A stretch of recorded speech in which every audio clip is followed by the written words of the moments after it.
La Torah, les mitzvot, c'est l'antidépresseur.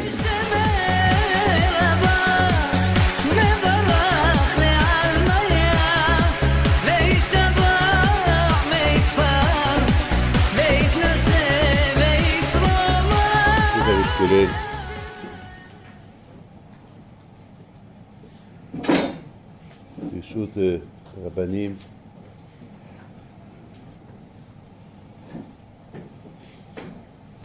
ces parachutes qu'on traverse ces moments, c'est des parachutes qui nous donnent beaucoup d'émouna, beaucoup de hizouk. Il y a plein de choses à apprendre de ces parachutes. Et surtout pour notre époque, quelle est l'époque de, disons, pas de souffrance. C'est pas l'époque des souffrances comme avant, comme nos parents qui ont souffert en Égypte. Mais malheureusement, c'est des souffrances qu'on ne voit pas. C'est des souffrances spirituelles. C'est des souffrances,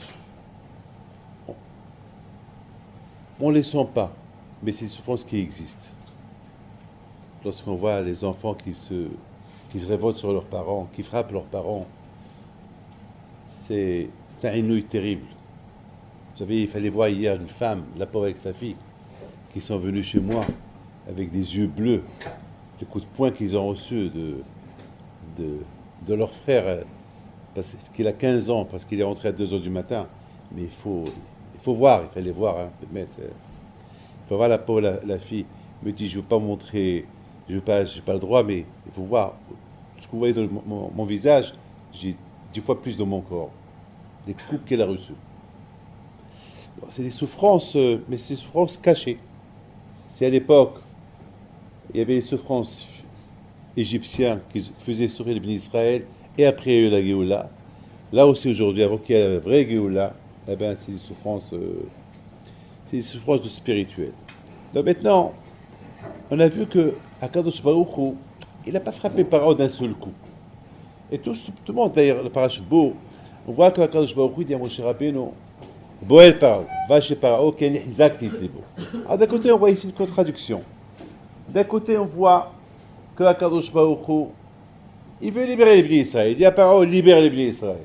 De l'autre côté, il endurcit son cœur. Il y a une stira, une contradiction. Hachem, qu'est-ce que tu veux? Hachem, qu'est-ce que tu veux? Tu veux que Paro, il les libère? Laisse-le libérer, il veut. Vous avez bien vu la paracha la semaine dernière.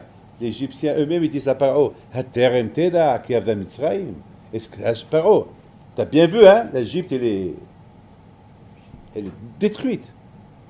Et c'est écrit que Paro, il a dit, bon, ça va, allez, je suis d'accord avec vous. Allez, il a commencé maintenant à faire un peu de business. Mi va mi haolchim, qui va partir? Et après, soudainement, encore Paro, il a... Non, mais surtout dans la paracha de cette semaine, on voit que Hachem lui-même, il lui a endurci le cœur. C'est la folie. Et surtout après le coup de Makat Hosher, Makat Arbe, et même Makat Bechorot. Même que Paro, il a renvoyé les bénis d'Israël de l'Égypte, encore qu'un jour, il lui a endurci son cœur. Hachem, pourquoi tu fais tout ça? Et d'autre côté, on voit qu'Hachem n'a pas voulu frapper les Paro d'un seul coup. Comme tu l'as dit, Moshe Rabbeinu a dit à Paro, Paro, si Hachem il veut te tuer, un seul coup il te tue. Mais s'il ne veut pas te tuer, parce qu'Hachem, il a des raisons à lui. Mais quand même, Hachem, ça y est, le Zman, il est venu. D'ailleurs, à Botaï, on voit la même chez les bénis d'Israël. On voit d'un côté les bénis d'Israël aussi. Que d'un côté, ils étaient heureux d'apprendre qu'ils vont être libérés. Et de l'autre côté, on a vu que les bénis d'Israël aussi, et lorsqu'ils ont vu que le Paro, il a endurci son cœur, il a commencé à faire souffrir un peu plus. On a vu que les bénis d'Israël aussi, ils ont commencé à se... Comme c'est écrit que le Moshe Rabbeinu va chez Israël, il a dit, vous savez que ça y est, j'ai vu Paro, il va vous libérer, ça y est, Hachem va vous libérer. C'est écrit dans la Torah, Ve'elo shamo el Moshe, Mikotze Avoda, mais Aouda Kasha. Et là aussi, Hachem, tu envoies au peuple d'Israël un bon message de libération. Ils sont contents. Ils étaient contents. Et Rachid dit, les bénis ils ont entendu une très bonne nouvelle, ils étaient tellement contents. Et là, quand je crois que tu casses les bénis d'Israël, boum, encore. Pourquoi Hachem tu fais ça? Une contradiction. Les bénis ils sont contents que tu vas les libérer. Alors, reste. Pourquoi tu les fais souffrir encore? Pourquoi? Vous savez, Rabotai, vous savez, j'ai reçu une femme cette semaine. Cette femme, Hachem Ishmor, elle n'avait rien du tout. Le matin, elle se réveille, elle n'arrive pas à parler. Elle n'arrive pas à parler. Mamash, Mskina, elle n'arrive pas à parler. Et j'ai essayé de lui dire peut-être, j'ai commencé un peu à lui dire fais ça, un peu l'aider. Non, trouver une solution, peut-être qu'elle teshuva, s'approcher à Kadosh Baruch Hu. Et j'ai remarqué que j'étais loin d'elle. J'ai remarqué que je parlais au mur. Alors d'un côté, vous voyez, elle vient pour une bracha. Elle vient parce que soudainement, chez Mishmo, elle n'arrive plus à parler. Je ne vais pas vous faire peur, hein, mais vous savez, il y a des choses qui arrivent terribles. Je devais être syndac il y a 2 semaines, à un bébé. Et pourquoi je devais être syndac? Parce que ils ont un enfant, un garçon de 4 ans, qu'il parle, qu'il n'a rien du tout, et soudainement est devenu autiste. Soudainement. Tout le monde est choqué, les médecins, tout le monde ne comprend rien parce que 4 ans, la médecine, elle le surveille, et 4 ans, il n'a rien. Un bébé qui grandit normal. C'est des messages de Akadosh Baruch Hu. Il a de dire qu'Akadosh Baruch Hu, il apporte le bonheur, et après, il apporte le malheur. Tout ça, c'est des messages. Et les messages, c'est la tsniout. C'est des messages, beaucoup. Je vais vous dire quelque chose. Il y a un rave, je ne peux pas vous dire son nom, il est connu, il n'est pas français. C'est pas peine de chercher peut-être celui-là. Un rave que je connais très bien et tout ça. Et malheureusement, c'est un rave qui est aussi rave, il donne aussi des smichot, et aussi il donne des smichot de Hashgahot, etc. Et malheureusement, ils ont arrêté de se mettre à faire des bêtises, des graves bêtises. Il y a des choses comme ça qu'on entend aujourd'hui. Ça veut dire qu'à notre époque, la Torah, il y a beaucoup de Torah, mais il manque la Emouna. La Torah, ça manque pas. Ah, il n'y a pas un qui ne sait pas la Torah. La Torah, kolanu hachamim, kolanu nivonim, kolanu da'im, on connaît tout. Mais il manque le ikar, la Emouna, Kadosh Baruch Hu. Ça, il manque. C'est pas possible, ce rave-là. Je ne veux pas vous faire d'appel, mais je connais plein de choses. Je connais, parce que les gens, ils viennent chez moi se confesser. Vidouille. Voilà, je suis là, comme côté Maravé. Ils sont là, au travail de 20, voilà. Qu'est-ce que je fais ça, que je fais ça, que je peux faire ça, bah. Donc, je peux vous dire, Bémet, Hachem Ishmor, je tombe. Je regarde et je tombe. Je dis, c'est pas possible. Et j'ai dit à quelqu'un, toi, il me dit, oui, moi. Je n'arrivais pas à croire. Parfois, c'est vrai, ils tombent. Ils embrassent le Sefer Torah, ils sont calés, ils ont la Dayanout, ils sont ceci. Mais il manque la Emouna à Kadosh Baruch Hu. Et ça, il faut le travailler. Vous croyez que la Emouna, c'est facile? Vous croyez que la Emouna, c'est facile? C'est pas facile. Et Ma'amin, à Kadosh Baruch Hu, c'est pas facile. Hein? Ne croyez pas. On dit on est Ma'amin. C'est vrai, on le dit. Mais pour vraiment passer à savoir que Bémet, on est Ma'amin, voyons un peu nos actions, comment ils sont. Alors, en faisant dans nos actions, on va découvrir est-ce qu'on est Ma'amin ou on n'est pas Ma'amin. C'est elle qui parle à Nisayon. C'est tout. Elle qui parle à Nisayon. Il faut voir. Qu'est-ce qu'on fait? Attends, on n'est pas bête. Regardez la bouteille. Myriam, elle donne. Regardez la bouteille. Aujourd'hui, je parle d'aujourd'hui. On dit, quand Mashiach, il va venir, qu'est-ce qu'il attend? C'est ce qu'on dit. Hein? Matai, quand il va venir? Alors, la question que moi je voudrais bien leur poser, est-ce vraiment tu veux que Mashiach il vienne? C'est tout. C'est vrai. Quand est-ce qu'il va venir? Mais est-ce que toi tu veux qu'il vienne? Parce que c'est beau de poser la question quand il va venir. Mais est-ce que tu veux qu'il vienne? Parce que quand il va venir, ça ne veut pas dire quand. Est-ce que tu veux qu'il vienne? Quand il va venir. Beaucoup des fois, on dit, est-ce que tel Rav il est venu? Est-ce que tu veux qu'il vienne? Ah non, ça ne me dérange pas. Alors ça veut dire pourquoi tu poses la question? Pourquoi tu poses la question? La Emouna, c'est pas facile, il faut la travailler. Et pour la travailler, il faut vraiment la travailler, il faut la travailler. Ani ma'ami, Emouna, va frapper, mahmeya, imkozot, ahakelo. J'attends. Ah, il n'y a que celui qui attend qui m'amine. C'est tout. Celui qui attend chaque jour, il attend. Ah, il n'est pas convenu. Ah, il n'est pas convenu. Parce que je veux qu'il vienne. Mais demande la question quand il va venir. Pourquoi des gens me posent la question? Nous rappelez quand est-ce qu'il va venir? Quand est-ce qu'il va venir? Est-ce que moi je sais quand est-ce qu'il va venir? Est-ce que je veux qu'il vienne? Il y a Rabotai, une chose que je voudrais vous dire. Regardez Rabotai Myriam et Nivea. C'est quelque chose qui est extraordinaire sur Myriam. Elle voit sa mère, elle pose le bébé sur le sur le fleuve, et c'est écrit que elle s'est mise de côté pour ce qui va se passer. Et où est sa mère? Attends, 100% est parti avec sa mère, oui ou pas? Avec sa mère, elle est partie pour poser le truc dans le berceau. Les deux, ils ont transporté le berceau au fleuve. On a vu que c'est écrit, c'est Myriam où est sa mère? On est obligé de dire que sa mère, pour elle, c'est fini. Ça y est. Lorsqu'on pose le berceau dans le Nil, c'est la fin. C'est fini. Pour elle, ça y est, le bébé il va mourir. Une vague va venir. Un truc qui va venir. Vous savez, au Nil, il y a là-bas beaucoup des crocodiles. Ça y est, un Nil, un crocodile va venir. Il va faire tomber le berceau. Il va manger le bébé. C'est tout pour elle, c'est fini. Mais pas chez sa soeur. Pas chez sa fille, pardon. Sa fille, elle a une émouna. Non!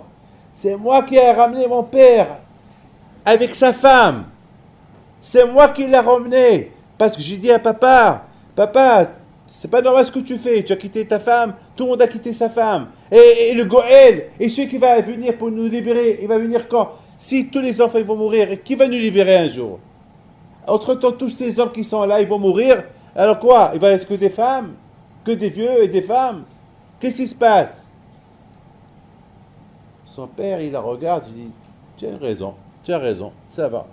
Parce que, ça veut dire que, ça veut dire que même Amram, le Gdolador, Amram, qu'on l'appelait à l'époque le Gdolador, lui-même, à un moment donné, il a dit, Paro, il tue les enfants, c'est pas la peine de rester marié, il faut qu'on arrête les enfants. Quoi, mais alors, ce Goël, déjà, ils sont passés plusieurs années, plusieurs centaines d'années, ça veut dire que la Géoula, elle approche. Et ce Goël, celui qui va libérer les Juifs, d'où il va sortir? C'est toi, tu quittes ta femme. Celle que lui-même, il a oublié. Il a fallu que sa fille le rappelle. Et une fois que sa fille, elle l'a rappelé, et que sa femme tombe enceinte, et voilà, maintenant sa femme, elle reçoit, elle sait qu'elle va recevoir la visite des Égyptiens, elle prend le bébé et le met dans la teva. Tu sais qu'est-ce qu'il fait Amram, le Midrash il dit? Amram, le père de Myriam, il donne une gifle à sa fille.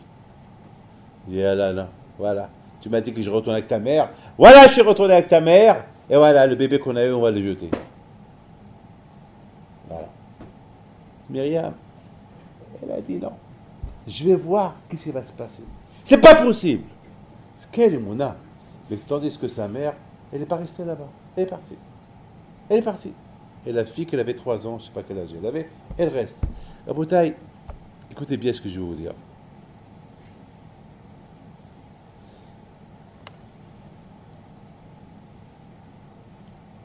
Akadosh Baruch Hu, il n'a pas voulu frapper les Juifs, les Israël, Paro, d'un seul coup. Frapper Paro d'un seul coup, il va gagner quoi, Akadosh Baruch Hu? Paro, il se prend pour un Dieu. Israël croit un peu en lui. Il va se passer quoi? Paro, il reçoit un coup, c'est-à-dire, les Juifs ils vont quitter l'Égypte, mais Rabotai, le monde, il va dire, bon, le pauvre Paro. Mais ça ne va pas faire ni chaud ni froid au monde. Le monde, ils ne vont pas découvrir Akadosh Baruch Hu. Regardez à Kayat Yamsouf. Qu'est-ce que c'est écrit? שמעו עמי בגזון, חיל החש בפלשת, אז נבהלו אלופי אדום, אלי מואב יחזו מרעב, נמו רכוש וציפול. Ça veut dire que à Kayat Yamsouf, Déjà, le monde entier croyait en Dieu. Le monde entier croyait à Hachem. C'est écrit dans Hachem Moshe, Hachem imloch le'olam ba'ed. C'est-à-dire, le monde, même Paro, il a dit, Mikamocha ba'ed les machines. C'était important pour Akadosh Baruch Hu d'amener Paro à croire en lui. Tous ces petits coups qu'il recevait Paro, l'un un coup après l'autre, c'est pas parce qu'il veut l'embêter. C'est pour que Paro, chaque coup, c'est le réveil. Chaque coup, il le réveille un peu. Chaque coup qu'il reçoit Paro, il va le rapprocher vers Akadosh Baruch Hu. Mais il est resté têtu. Et beaucoup des fois, Paro, mitoch la hatz, à cause que ses hachamim, son entourage, son gouvernement, il le mettait en stress. Haterem teda, Paro baraka, allez, shalach et ta'am, renvoie-les, baraka. Paro, il veut les écouter, mais pas dans lui. Pour lui, il ne croit pas encore. C'est pour ça qu'un jour, il endurcit son cœur. Parce que Paro n'était pas encore convaincu. Il n'était pas encore... Ça veut dire que, bon, je vais jeter les Juifs, je vais libérer les Juifs parce que le peuple, il veut que je les libère. Parce que le peuple, il ne peut plus résister les souffrances. Mais pour Paro lui-même, il n'est pas... Oh! Mais pour le peuple lui-même, il veut que les Juifs quittent l'Égypte, mais pas pour Paro. Pas Paro, il veut écouter. Alors il a gagné quoi, Akadosh Baruch Hu? Mais la preuve, elle est que même lorsqu'Akadosh Baruch Hu, il a fait Makat Bechorot, que tous les premiers-nés sont morts, malgré tout, on a vu qu'Akadosh a endurci son cœur. Et pourtant, le Midrash, il dit que Paro, il a accompagné les bénis Israël jusqu'à Eretz Misraïm. Et pourtant, Paro, il s'est procédé devant Moshe Rabbeinu. Il a embrassé ses mains. Bibas Paro, ça, il quitte. Là. Malgré tout, on a vu que Hachem, il a encore endurci le cœur de Paro. Pourquoi? Parce que Paro n'était pas encore... Ça veut dire, même avec toute la conviction qu'il avait... C'est parce qu'il y avait beaucoup de cris en Égypte. Tout le monde, il n'y avait pas une maison où il n'y a pas de cris. Alors, pareil, il est rentré dans la panique. Ça, elle est partez. Mais en lui-même, il n'était pas encore convaincu. Vous savez, je connais plein d'histoires des gens qui sont durs comme ça, comme Paro. Et ils ont reçu plein de coups. Combien des fois je leur dis, et c'est pas, il y a un Leicester, il a perdu 7 enfants. Leicester. Hachem Ishmor, combien les enfants il a perdu. C'est une histoire qui s'est passée au Venezuela. Mamash Karet. Même sa femme. Lui seul il est resté. Et je lui dis, peut-être il y a un message. Vous savez qu'est-ce qu'il me répond chaque fois? Quel message? Lorsqu'il te dit quel message, je n'aurais plus rien à lui dire. Il me casse. Quel message? Je dis, pourquoi tu viens te plaindre? Tu viens te plaindre pour que je te dise. Ah voilà, j'essaie de te dire. Vous savez, je connais trop de choses. Là, chez Mishmor. Parfois, vous savez, moi, beaucoup des fois, en recevant les gens, j'ai peur. Je dis, Hachem, ne me punis pas. Par exemple, l'histoire de Rabbi Gamliel et Rabbi Shmuel Kohen Gadol, cette histoire, elle me fait peur. Elle me fait beaucoup peur. Parce qu'avant qu'ils aient été tués, et ils ont commencé à dire, écoute, on fait Hishbon HaNefesh, quelle fête on a fait? Et ils ont commencé à faire des Hishbon HaNefesh, ils ont commencé à faire des recherches. Pourquoi? Parce qu'ils ont voulu trouver pourquoi demain ils vont être tués par les Romains. Et à la fin, ils sont arrivés à une conclusion. Il y a Rabbi Gamliel qui dit à son ami Rabbi Shmuel Kohen Gadol, lui dit, peut-être parce qu'une fois, j'étais en train de faire la sieste, et j'avais un rendez-vous avec une femme, et cette femme, elle est venue, et on m'a réveillé, et je me suis levé, et je suis descendu un peu en retard parce que j'étais obligé de fermer les lacets. Bon, je t'ai fait attendre 5 minutes, 10 minutes. Et qu'est-ce qu'il dit Rabbi Shmuel? Ah, Baruch Hashem, c'est à cause de ça, demain, on va te couper la tête. Comment à cause de ça? Comment? Parce que j'ai laissé attendre une femme 10 minutes, il faut lui couper la tête, ça fait peur, ça. Hachem Ishmor. Alors qu'est-ce que moi je dis à des femmes qui attendent des heures et des heures? Ça fait peur. Ça fait trop peur, ces trucs-là. C'est terrible. Ça fait beaucoup peur. Mais quand même, ces histoires-là, ils nous réveillent. Moi, je ne veux pas rentrer, c'est pas mon sujet. Il y a beaucoup il y a beaucoup de, comment ça s'appelle, des Baal Moussa qui expliquent ça. Mais à cause de Rabotai, dans la vie, il faut pas qu'on on tient tête. Par exemple, ça peut vous arriver, vous avez un costume neuf, il se déchire. Vous allez dire quoi? Oh là là! Vous allez commencer à crier sur votre femme parce qu'elle a mis, peut-être parce il y a un clou qui sort. Oui, mais pourquoi je n'ai pas l'enlever? On va commencer à crier. Mais attends, mais peut-être ce, ce costume, ce pantalon déchiré, il t'a sauvé la vie. Qu'est-ce que tu en sais? Faire en effet, peut-être que tu as fait une abera. Qu'est-ce que tu en sais? Il y a des choses que l'on ne comprend pas. Il y a des choses que l'on ne comprend pas. De la vie, c'est des messages, c'est des messages. Vid'ou qui est Hachem pour savoir que tout vient de Akadosh Baruch Hu. Hachem, il n'a pas voulu frapper Paro d'un seul coup. C'est vrai, d'un côté, il lui dit envoie mon peuple. Paro, si Bémet, il a voulu envoyer le peuple d'Am Israël, alors Vadaï, il y a pas, mais dans son cœur, il ne veut pas. Et après, même lorsqu'il recevait des coups, et il a décidé de les renvoyer, c'était pas à 100%, il ne voulait pas. Ça, on n'a rien gagné. Une fois qu'il va les renvoyer, il va dire, bah, tu sais, allez, il va commencer à parler du mal. Ouais, de toute façon, ce peuple-là, mais Hachem, Ishmael, Bekolo, qui sait, pourquoi?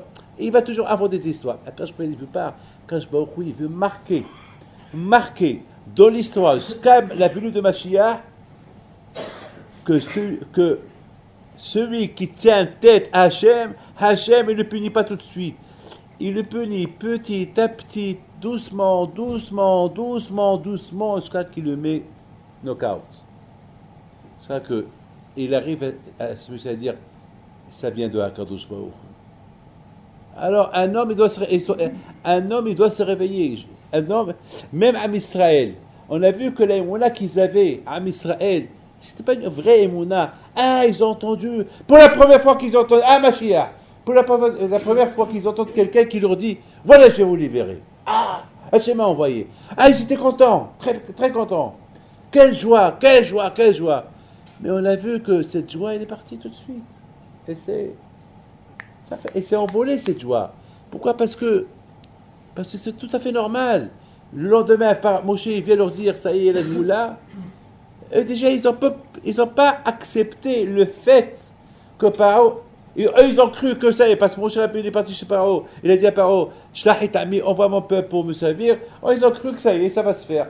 Lorsqu'ils ont vu que ça ne s'est pas fait, ils ont perdu l'aïmouna. Aboutaï, il a fait quoi? Kadosh Baruch Hu aussi, il leur apprend comment il dirige son monde. Kadosh Baruch Hu, il dirige son monde doucement. Il faut que aussi à Missa, ils apprennent à avoir l'aïmouna à Kadosh Baruch Hu. Encore un peu, et encore un peu, et encore un peu. Et selon les coups que Paro recevait, les Bnei Israël, ils apprenaient le derrière de Akadosh Baruch Hu, comment Akadosh Baruch Hu, il gouverne son monde. Comment Akadosh Baruch Hu, il est le Baal Habayit. Comment qu'avec Akadosh Baruch Hu, on ne peut pas être trop têtu. Et si on est trop têtu avec lui, il ne punit pas tout de suite. Parfois, Akadosh Baruch Hu, il ne punit même pas dans ta vie. Akadosh Baruch Hu peut même attendre pour punir les enfants. Avant la vôtre, albanim. Al-Shili Arabiim. Parfois, beaucoup de fois, on voit, même une fois, quelqu'un m'a fait beaucoup de mal. Une fois, je me suis dit, je me suis énervé. Je suis parti, j'ai dit, Rabbi Himpi, à cause de toi, j'ai tous ces problèmes-là. Parce qu'à cause de toi, c'est toi que c'est. Alors, fais quelque chose. Punis-le. Après, je commence à réfléchir. J'ai dit, si le punit, et peut-être il ne mérite pas la punition. Peut-être c'est moi qui mérite. Peut-être c'est mes fautes qui ont fait que celui-là il s'est retourné contre moi. Et j'ai commencé à réfléchir. Et après, j'ai annulé. J'ai dit, pardonne-moi, je n'ai pas le droit d'insulter un juif. Allez, pardon. Combien de fois, mes amis, je m'énerve sur des gens à qui j'ai fait du bien, ils me le rendent mal. Je leur ai fait acheter des maisons, du bien, ils me le rendent mal. Et ça m'énerve. Et après, j'ai envie de me venger. La vie, elle est comme ça. L'esprit humain, il est vengeur. On veut se venger. Après, on réfléchit. Et peut-être c'est Hachem qui a voulu. Et peut-être c'est Akadosh qui a voulu. Pourquoi c'est pas à toi de faire le travail. Surtout lorsque j'ai lu les halachot de ne pas insulter quelqu'un, j'ai dit, bon, Hachem, c'est des choses à apprendre. À Koper Rabotai, être juif, et tout ce qui y englobe être juif, ce que Hachem veut de nous, c'est pas facile. On a beaucoup, beaucoup à apprendre. On a beaucoup, beaucoup à apprendre. Hachem Ishmael, tous les coups que par il a reçus, il est toujours resté têtu. C'est dur. C'est dur de dire je suis plus Dieu. C'est très dur pour lui. C'est anormal. Paro qui se croit Dieu, il se croit que celui qui s'est créé lui-même, il croit qu'il est le maître du monde, et maintenant on vient lui dire tu es rien du tout.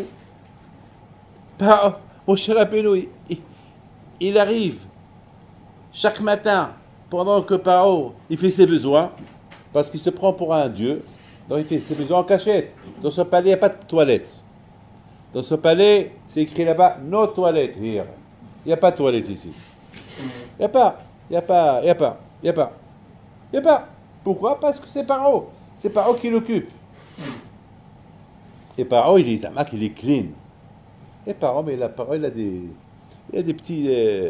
Il a des portes secrètes où il va vers le Nil. Et là-bas, tout tranquille, personne ne le voit. Il fait ce qu'il veut. Et voilà, le matin, quand je lui dis à Moshe, va chez lui, il est en train de faire ses besoins, va. Et Paro, il est en train de faire ses besoins tranquillement, il entend. Paro, vous imaginez quelle bouche, quelle honte Paro il a. Je veux pas être à sa place. Je veux pas être à sa place. Quelle bouche, quelle bouche, quelle bouche, lui qui se... Et mon cher Rabbeinu, il se tourne la tête pour ne pas le voir, bien sûr, lui, Aaron. Allez, vite, vite, allez, là. Khala, fais vite. Allez, fais vite. Il ne sait même pas où aller, Paro, vous imaginez. Et après, Paro, il dit, je suis Dieu. Il faut être fou. Mais il faut être fou. Même après tous les coups qu'il a reçus. Mais c'est dur d'admettre ce que lui, il est, ce qu'il pense, il est. Il y a toujours un riche qui est devenu pauvre, qui a tout perdu. Toujours il marche les mains dans ses poches. Des fois il vient me voir. Et lorsqu'il s'assoit, c'est là qu'il enlève ses mains. Je lui dis une fois, il y a longtemps, je lui dis, pourquoi tu as les mains dans tes poches? Il me dit, parce qu'au moins ça me donne le... Je touche rien, il n'y a rien, mais j'ai des papiers.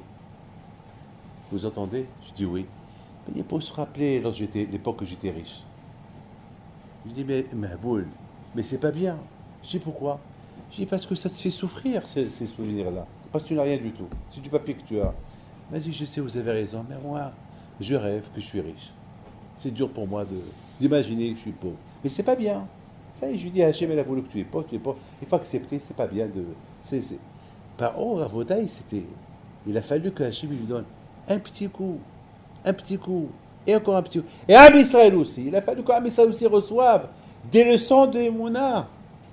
En voyant comment Paro il tient tête, comment voulez-vous qu'Am Israël va avoir l'Emouna à 100% à Kadosh Baruch Hu? Ils voient que Paro il tient tête encore. Donc pour eux, alors même Am Israël se pose la question qu'on s'est posée. Mais pourquoi Kadosh Baruch Hu ne fait pas Paro d'un seul coup? Pourquoi? Mais Kadosh Baruch Hu ne peut pas le répondre. Parce que la réponse, elle est longue. La réponse, elle vient avec le temps. La réponse, c'est chouïa, petit à petit. Il faut que Paro, il s'adapte au coup. Il faut qu'il réalise à la fin. Zéosé.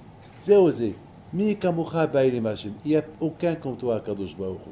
Ça y est, c'est osé. C'est fini. Il a réalisé. Comment il a réalisé? Il a vu. Vayar et Mitzrayim met asfatayim. Le Zohar Rashi aussi l'apporte que les Juifs, ils ont vu le sar de Mitzrayim, ce qui protège, le malach qui protège l'Égyptien, mort. Au départ, ils l'ont vu, qui protège les Égyptiens. Maintenant, ils le voient mort. Là, et de l'autre côté, ils voient Paro qui dit Mi kamocha ba'ili machem, mi kamocha. Vadei, cette phrase-là, tout le monde a entendu. Les ministres eux-mêmes, ils l'ont dit dans Azach et Moshe. C'est pas eux, hasvi shalom, c'est pas les ministres qui vont dire Mi kamocha ba'ili machem. Eux, ils croient à Kadosh Baruch Hu. C'est pas eux qui vont dire qui comme toi, Hachem, il n'y a aucun Dieu comme toi. Hasvi hayek, les ministres, ils vont dire ça. Ils ont simplement répété, ils ont eu Roi HaKodesh, ils ont répété ce que Paro il a dit. Et donc vous comprenez, c'est pas une contradiction que d'un côté, Paro il veut les libérer, et d'autre côté, il endurcit son cœur, on comprend pourquoi, mais après, pourquoi il endurcit son cœur? Parce que Hachim il a vu que il y a encore de travail à faire sur Paro. En même temps qu'il y a le travail à faire sur Paro, il y a aussi un autre travail à faire sur le Béni Israël. Que le Béni Israël, tantôt ils croient, tantôt ils ne croient pas. Tantôt lorsqu'ils ont des problèmes, lorsqu'ils n'ont pas de problème, ils sont contents. Tantôt lorsqu'ils ils ont des problèmes, eh ben, ils sont déprimés, ils ne sont pas bien. Mes amis, je voudrais vous dire quelque chose.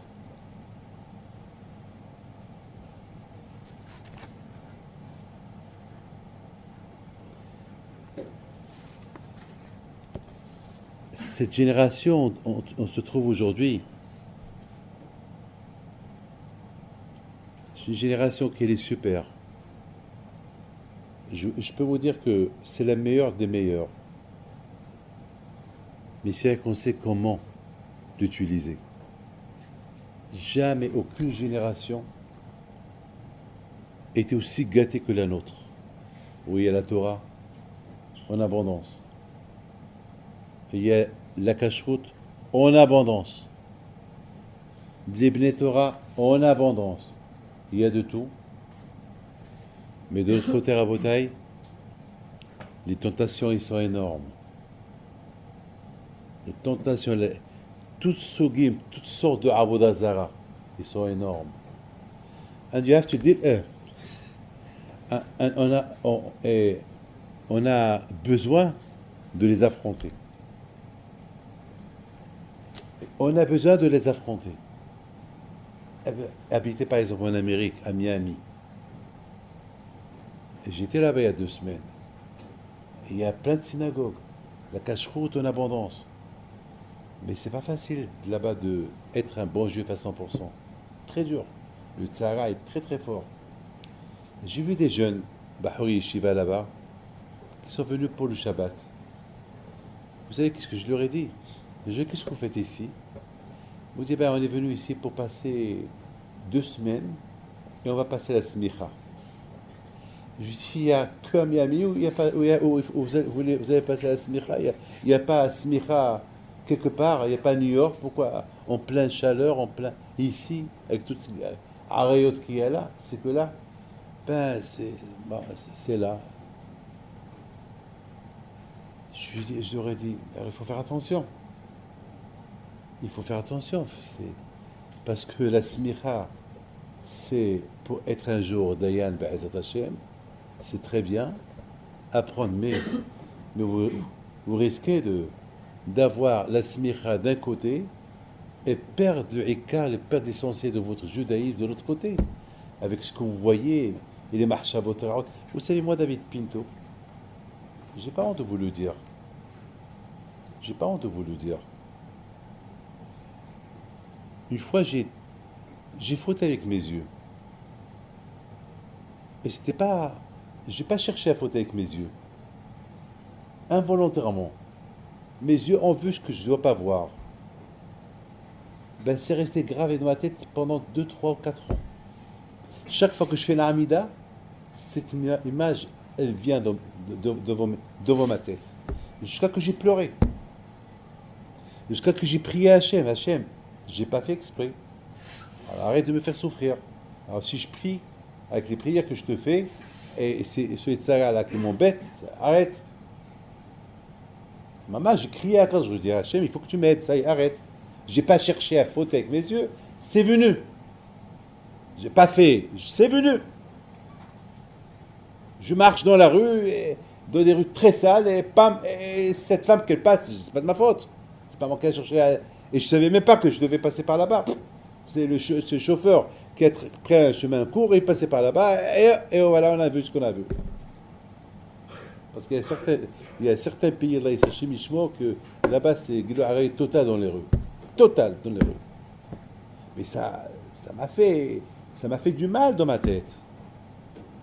Et ça, Rabotaï, si on ne fait pas teshuva pour des petites choses là qu'on voit sur Internet, Hachim et ceux qui ne fait pas. Vous savez des choses que je connais, ce qui se passe. Bah, les gens qui travaillent, je ne dis pas, mais les gens qui cherchent à voir des choses. Après, ils viennent prier. Mais c'est pas possible. C'est pas possible de prier à Kadosh. Mais c'est mieux qu'ils ne prient pas. Moi, je dis, c'est mieux même qu'ils ne mettent pas les tefilines. C'est pas possible parce que c'est pas parce qu'ils en veulent des mauvaises choses qu'ils en veulent. Les khatila, pendant qu'ils font ils mettent tefilines, ça s'appelle Tovel Vesheretz Biyado. Ça s'appelle quelqu'un qui fait le mikvé avec une souris dans ses mains. Ou une femme qui est nida et qui fait son mikvé. Qui ne marche pas. Ça ne marche pas. C'est inimaginable. C'est inimaginable. J'ai vu des rabbanim qui disent, je ne vais pas rentrer dans les détails, mais toutes ces choses-là, ça touche la émouna. Alors d'un côté, il y a beaucoup de Torah. Mais d'autre côté, les choses qu'on voit avec les yeux, ça touche la émouna. Et la émouna, c'est le cerveau. La émouna, c'est le cœur. La émouna, c'est le cœur, hein, c'est le cerveau. Alors, c'est pour ça qu'on dit dans la Kriyat Shema, Velo tatoro, ahare levaprem, vehare enechem asher atem zonim aharem. Asher, c'est les lettres de Rosh. Rosh, zoné aharem. Asher, c'est les mêmes mots de Rosh. Velo tatoro, ahare levaprem, vehare enechem asher atem zonim aharem. Ça veut dire quoi, Rabotaï? Znout, c'est pas le ma'asé. Le ma'asé, Rabotaï. Il n'y a pas de ma'asé. Mais si quelqu'un, il fait taturo, c'est quelqu'un qui cherche à voir avec ses yeux. Ça s'appelle znout. D'ailleurs, j'ai vu dans des livres qui disent que Gadol, c'est le héros, il est pire que la faute. Pourquoi? Parce que la faute. Tu fautes, tu fais tchouva. Voilà. Tu as fauté, tu fais tchouva. Et khalas, basta. Mais quelqu'un qui a des héros, des envies, ben c'est une envie, et encore une envie, et encore une envie. Ben l'envie, elle reste, et les gens, ils ne font pas de tchouva pour l'envie. On fait tchouva pour le ma'asé, pour l'acte qu'on fait, mais pas. Alors, Hachim Ishmor, toutes ces envies-là, ça fait comme un mahsom, comme un voile entre l'homme et Akadosh Baruch Hu. Donc tu es, on rigole, hein. Shiviti Hachim Gditamid, regardez là-bas, et voilà. Qu'est-ce que je vois? Je vois que les lettres. Mais Hachem, il le voit, Hachem la tête. Je vois des lettres. Shiviti, ah oui. Une fois, j'ai dit à quelqu'un, tu sens Akadosh Baruch Hu? Il me dit, je voudrais bien. Il me dit, je voudrais bien. J'ai dit, pourquoi pas? Pourquoi tu veux pas? Il dit, c'est dur. C'est comme, pourquoi c'est dur? Ne croyez pas que pour moi aussi c'est facile, hein? Mais je peux vous dire quelque chose. Je suis plus vieux que vous tous.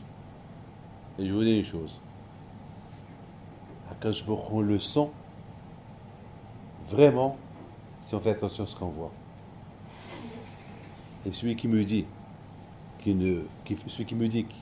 qui voit rien et qui ne sent pas Akadosh Baruch Hu, c'est un anav. C'est pas vrai. On sent Hachem lorsqu'on fait attention aux yeux. Parce qu'on dit Shiviti Hachem, les nigdi tamid. Donc ça veut dire que si je vois Hachem partout, ça nous arrive de voir des choses bêtes dans la rue. Mais lorsqu'on ne les cherche pas, on n'est pas atteint. Mais lorsqu'on le cherche à voir, on est atteint.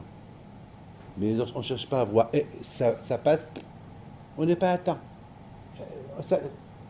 On n'est pas atteint, parce que je n'ai pas cherché à voir. Maintenant, mes amis, vous comprenez très bien. Et là, je vais terminer avec un truc. Dis-moi encore 5-6 minutes et j'arrête. Je voudrais terminer avec... Lorsque les Juifs, Israël, ils sont arrivés à Kiryat Yam-Souf. Et ça, c'est quelque chose que, si vous le répétez chez vous, répétez-le de ma part. Quand Omed Avishim Ovo, Mivi Gola La'olam. Ils arrivent à Kiryat Yam-Souf, ils arrivent là-bas, et voilà, Moshe Rabbeinu, il prend le maté, il le montre à la mer, comme que Hachem lui a dit, et la mer, elle ne se coupe pas. Jusqu'à quand Hachem, il va apparaître, il vient... Hachem, il vient, il dit à la mer, allez, coupe-toi. Là, il se coupe. Et sur place, si vous avez le temps, vous allez voir, il pose une belle question. Il dit quoi? Alors, Rabbi Pinhas ben Yair, il est mieux que Moshe Rabbeinu.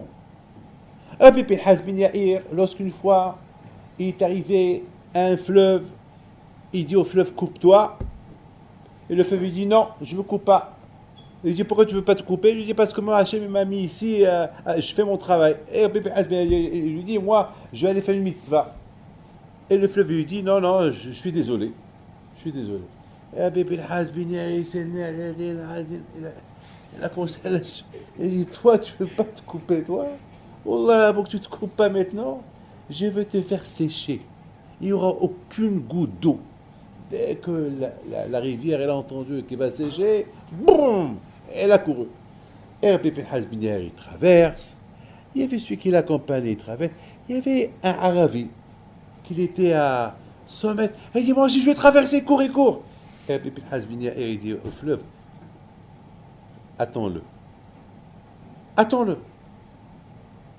Pour ne pas que les gens ils disent, il y a les miracles que pour les juifs et pas pour les autres. Attends-le. Bon, alors, Rahim HaKadosh, il dit comment? Rabbi Pinhas ben Yair, il fait un miracle.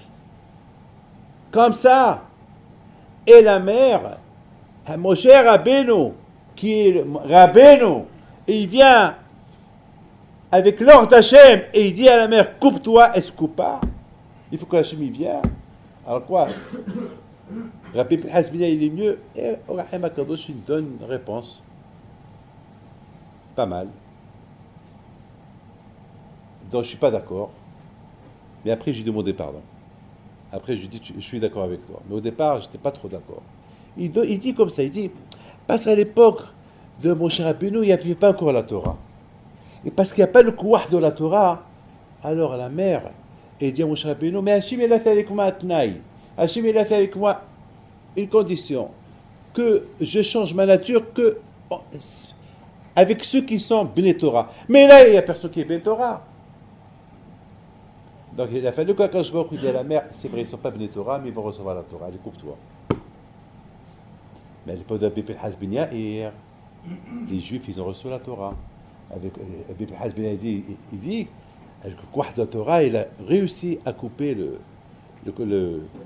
fleuve. Donc, avec la Torah, on voit les tzadikim, Baal Shem Tov, Gaon Vilna, et on voit comment ils s'appellent, tous ces tzadikim qui font des miracles, pas le kouach de la Torah.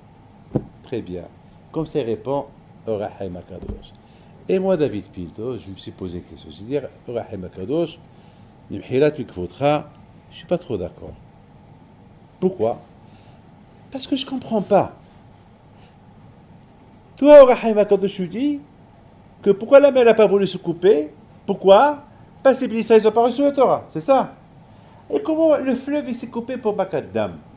Lorsque Moshe Rabbeinu vient, il dit au fleuve, transforme-toi de l'eau, tu vas devenir sang. Il n'a pas eu de discussion avec Moshe Rabbeinu. Il n'y a pas eu de discussion lorsqu'il y a eu Makat Hosher, la paracha de cette semaine, lorsque Hachem, lorsque Moshe a porté le Hosher en Égypte. Il n'y a pas eu de problème.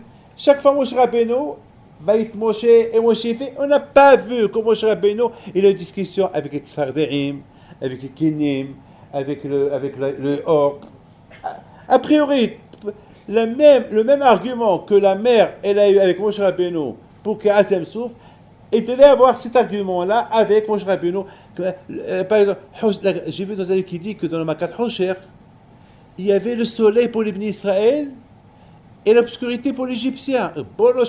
Quelle naisse! C'est que les Juifs, ils marchent, ils regardent le soleil, et l'Égyptien, il est coincé, paralysé. Il ne bouge pas. Comment est-ce possible? Comment est-ce possible? Comment, toi, Rabbi Haim, comment tu vas me répondre à cette question-là? Comment tu vas me la répondre? Toi qui dis, il faut me répondre, Rabbi Haim. Et après, j'ai demandé pardon. Vous savez pourquoi j'ai demandé pardon? Il est super. Rahim HaKadosh. Il est Béhémet. Si on l'appelle Kadosh, c'est pas pour rien qu'on l'appelle Kadosh. Il est super. Pourquoi Béhémet? Il y a une grande différence. Comme je vous ai dit tout à l'heure, je vous ai dit, il y a eu un challenge. Il y a eu, pendant les 10 plaies qu'il y a eu entre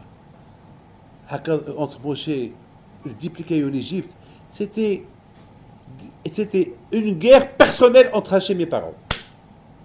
Chacun veut montrer sa force. Paro, il montre sa force, alors Hachem il est obligé de le réduire. Donc la nature, elle ne peut pas avoir de discussion avec Akadosh Baruch Hu, avec Moshe Rabbeinu. Lorsque Moshe il dit à la mer, transforme-toi en sang, elle n'a pas discuté avec Moshe Rabbeinu. Pourquoi? Parce que c'est une guerre entre Hachem et Paro. Parce que le Nil, Paro il disait que c'est lui qui l'a créé. Alors maintenant Hachem il veut dire à Paro, c'est pas toi qui l'as créé, c'est moi qui l'ai créé. La preuve, voilà, je vais transmettre, voilà, je sens, voilà, je change. L'eau, elle va devenir sang. Donc tous les makot qui est entre, même makat kinim, ils ont dit etzpa elokim. Ça veut dire que c'est la main d'Hachem. Ça veut dire que pendant tous les coups, la Torah n'était pas au milieu. Si la nature, elle a changé pendant les 10 plaies que les Égyptiens ont reçues, parce que c'est Hachem, il avait une guerre avec Paro. Donc c'était entre Paro et Hachem. Donc entre Paro et Hachem, la nature n'a pas de problème. Hachem, il veut montrer que lui, il est plus fort. Il n'y a pas de problème. Mais maintenant, lorsque les Israéliens ont quitté l'Égypte, les Israéliens et maintenant, les Israéliens sont sortis les mains haut. Et Zarak, maintenant, ça y est, maintenant, ils sont libres. Et maintenant, ils sont sortis avec des mitzvot. Là, la mer ne comprend pas. Maintenant les Israéliens, maintenant la mer, elle n'a pas un problème avec Akadosh Baruch Hu, elle a un problème avec Am Israël. Mais comment? Parce que maintenant, Am Israël, il se sauve des Égyptiens. Il se sauve des Égyptiens. Les Égyptiens, ils courent derrière les Juifs. Mais attends, moi, je ne vais pas me couper pour eux. Mais ils n'ont pas la Torah. La mer, il a fallu qu'Akadosh Baruch Hu dise à la mer, c'est vrai, tu as raison. C'est vrai, tu as raison. Moi, une fois, je t'avais dit, lorsque je t'ai créé, que tu changes ta nature uniquement devant les Bnei Torah. C'est vrai, tu as raison. Et là, tu ne veux pas te couper devant les Bnei Israël, parce que les Égyptiens courent derrière eux. C'est vrai, tu as raison. Mais fais-le pour moi. Couvre-toi, parce qu'ils vont aller recevoir la Torah. Parce que pour que ce jour-là, il vienne, pour que la nature elle change devant les Bnei Torah, il faut qu'ils la reçoivent. Ils n'ont pas encore reçu. Donc couvre-toi devant eux. Regardez, Rabotai, vous comprenez très bien pourquoi Akadosh Baruch Hu, il a frappé Paro petit à petit. Pourquoi? Parce qu'il fallait que Hachem montre à Paro qu'est-ce qu'il est, qu'est-ce qu'il vaut. Rabotai, c'est tout ce que j'ai à vous dire. Ce que je peux vous dire, autre chose, c'est n'oubliez pas une chose. C'est que ces parachutes-là, c'est des parachutes de renforcement de Emouna. Il ne faut pas qu'on les lit comme ça, comme des histoires. Il faut qu'on les lit et qu'on s'adapte, qu'on adapte dans notre tête la puissance et le pouvoir de Akadosh Baruch Hu. Et Akadosh Baruch Hu, c'est vrai. On est tous Bnei Torah, Baruch Hashem. Vous avez eu la smicha, vous allez avoir encore une autre smicha. Et Baruch Hashem, je dis rien du tout. Moi, je connais Rabbeinu Alav Shalom, Rabbeinu Gershon, Liebman. Je me rappelle une chose de lui. Jamais j'oublierai. C'est gravé dans ma tête. Je ne sais pas si vous avez des choses gravées dans votre tête de la part de vos rabbanim.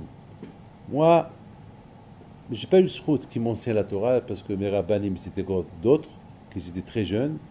Mais lui, Alav Shalom, je savais qu'il était le Rosh Yeshiva.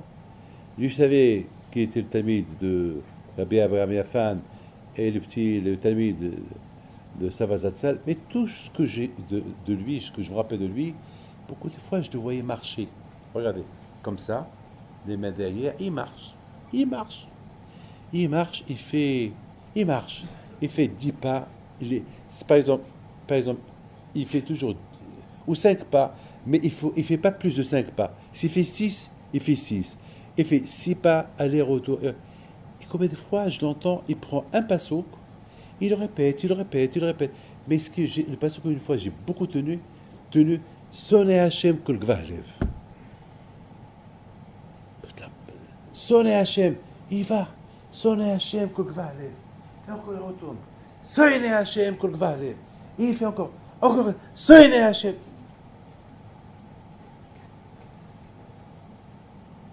Alors, ça veut dire ça, c'est le travail qu'on travaille sur soi-même. On prend un passouk, on prend une mida, et on la travaille, on la répète, on la travaille, on la répète. Parce que beaucoup de fois, on croit qu'on est sûr de nous, et on n'est pas sûr de nous. Au moment de faiblesse, on lâche tout. Comme on l'a vu Paro.